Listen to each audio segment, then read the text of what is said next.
A man sitting in a Midtown bar is shot overnight. Police tell us the victim was at the JR Crickets on North Avenue with his sister when the shooting took place. Now, at this point, investigators aren't sure why the man was even shot. Good Day's Mark Teichner has more on this breaking story from Grady Memorial, where the victim is being treated. Mark? Well, that's right. And at last check, that victim was in stable condition, having been shot in the leg. This all took place about 1 o'clock or so this morning at the JR Crickets located on North Avenue. And what we were told by police is that the victim was sitting there at the bar with his sister. And next thing you know, someone walked in, fired a single shot, and ended up hitting him. After the shooting took place, the gunman fled from the bar. The victim was injured, then went into the bathroom bleeding, leaving a blood trail along the way.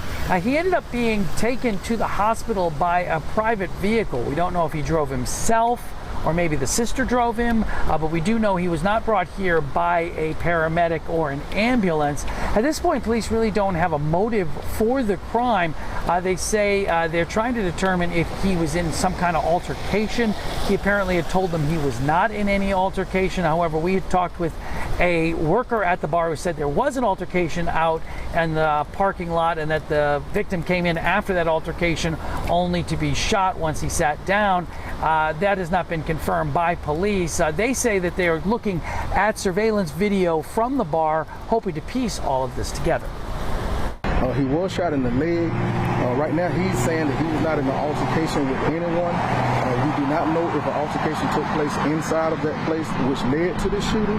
We don't know if an altercation took place between other people in the JR Crickets as well. So that's why we're looking at this video footage so we can see what happened.